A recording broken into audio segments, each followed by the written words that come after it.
అందుకే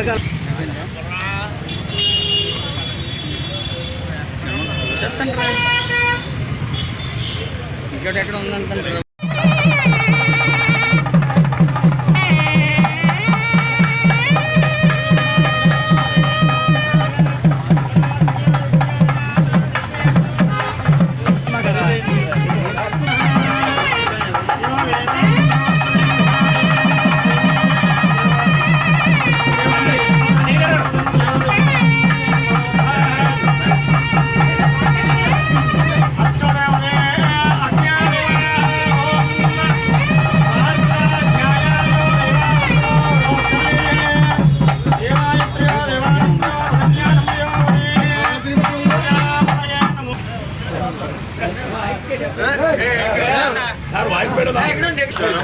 మొత్తం కవర్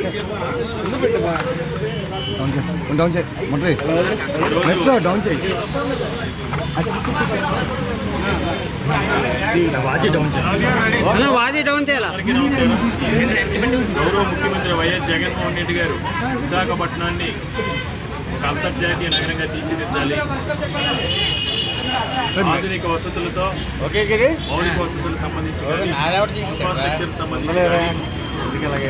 ఒక పర్యాటక రంగంలో శిఖరాగ్రాన్ని నిలపాలని అభివృద్ధి కోసం వైఎస్ఆర్ కాంగ్రెస్ పార్టీ ప్రభుత్వంలో అధికారంలోకి వచ్చిన తర్వాత వేలాది కోట్ల రూపాయల నిధులతో విశాఖపట్నాన్ని రోడ్స్ కావచ్చు, పార్క్స్ కావచ్చు, హాస్పిటల్స్ కావచ్చు, బస్ షెల్టర్స్ కావచ్చు, నీటి వసతికి సంబంధించి కావచ్చు, పర్యాటక ప్రాజెక్టులకు సంబంధించి కావచ్చు, వేలాది కోట్ల రూపాయలతో ఈరోజు విశాఖపట్నం నగరాన్ని అంతేకాకుండా ఈ ప్రాంతానికి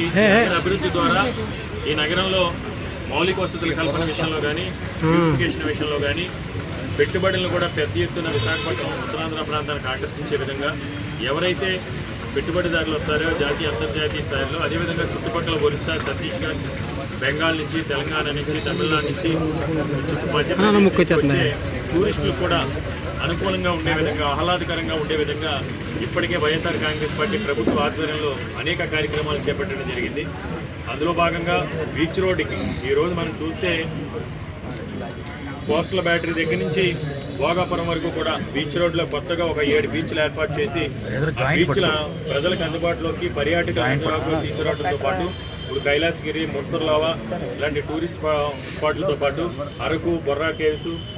తాటిపోటు రిజర్వాయరు ఇలాంటి రిజర్వాయర్స్ దగ్గర కూడా కొన్ని పాయింట్స్ పెట్టి అక్కడ స్థలాన్ని కూడా ఇన్వెస్టర్స్కి, పర్యాటక ప్రాజెక్టులతో పాటు ఈరోజు భోగాపురం ఎయిర్పోర్ట్ దగ్గర కూడా ఓబెరాయ్ లాంటి దిగ్గజ సంస్థలు పెద్ద పెద్ద రిసార్ట్స్, 7 స్టార్ రిసార్ట్స్ నిర్మాణం కూడా స్థలాలు తీసుకుని ఎంఓఏ చేసుకోవడం జరిగింది. అదేవిధంగా నగరానికి వచ్చే సౌకర్యంగా ఉండాలని ఎడ్యుకేషన్లో భాగంగా బస్ షెల్టర్స్ చాలా అద్భుతంగా ఆహ్లాదకరంగా ఉండే విధంగా బస్ షెల్టర్స్ ఏర్పాటు చేయడంతో పాటు ప్రయాణికులకి విశాఖపట్నం నగరంలో సిటీ బస్సుల్లో ప్రయాణం చేసే ప్రయాణికులందరికీ కూడా సౌకర్యవంతంగా ఉండే విధంగా, అదేవిధంగా వీళ్ళు కన్వీనియంట్గా ఉండే విధంగా బస్ షెల్టర్ ఆధునీకరించడంతో పాటు టాయిలెట్స్ను కూడా ఏర్పాటు చేయడం జరిగింది. ఏది ఏమైనా ఈరోజు విశాఖపట్నంలో ప్రతి ఒక్కరు కూడా 4.5 సంవత్సరాల క్రితం విశాఖపట్నం, ఈరోజు విశాఖపట్నం చూసుకుంటే కళ్ళెదురుగా 4.5 సంవత్సరాల కాలంలోనే సర్వాంగ సుందరంగా అధునాక వసతులతో విశాఖపట్నం కల్పించడం జరిగింది. కాబట్టి ఈ సందర్భంగా ఈరోజు అందులో భాగంగా 14వ వార్డు, అదేవిధంగా 44వ వార్డులో 2 బస్ షెల్టర్స్, 45వ వార్డులో 1 బస్ షెల్టర్, 4 బస్ షెల్టర్స్ని ఈరోజు జీవీఎంసీ ఫ్లోర్ లీడర్ బాణాల శ్రీనివాసరావు గారు, డిప్యూటీ ఫ్లోర్ అనూప్ గారు, కార్పొరేటర్ అనిల్ కుమార్ రాజు అందరూ ఆధ్వర్యంలో కూడా ఈరోజు ప్రారంభించడం జరిగింది. అంతేకాకుండా 44వ వార్డులో ఈ బస్ షెల్టర్ను ఆనుకుని ఏదైతే గ్రీన్ బెల్ట్ ఏరియా ఉందో గ్రీన్ బెల్ట్ ఏరియాను కూడా స్పోర్ట్స్కి ఓపెన్ జిమ్తో పాటు షటిల్ కోర్టు, బ్యాడ్మింటన్ కోర్టు, కొంచెం ముందుకు వెళ్ళిన తర్వాత కూడా ఈ ఫ్లవర్ గార్డెన్స్ కూడా గతంలో ఎవరు కూడా కనీసం ఆలోచన కూడా చేయలేదు. వాకింగ్ ట్రాక్స్, ఫ్లవర్ గార్డెన్స్ ఇవన్నీ కూడా ఎంటైర్ స్ట్రెచ్ హైవేను ఆనుకున్న గ్రీన్ బెల్ట్ మొత్తం కూడా ఆధునీకరించి ప్రజలందరికీ కూడా అదే మెడిటేషన్ సెంటర్స్ ఇవన్నీ కూడా చేసి ప్రజలకి ఆహ్లాదకర వాతావరణాన్ని, పరిశుభ్రమైన వాతావరణం, సెక్యూర్డ్ ఇవన్నీ కూడా సీసీ కెమెరా మోనిటరింగ్లో ఉంటాయి. సెక్యూర్డ్ సిస్టమ్తో ప్రజలకి ఈ వాతావరణం తీసుకురావడం జరిగింది.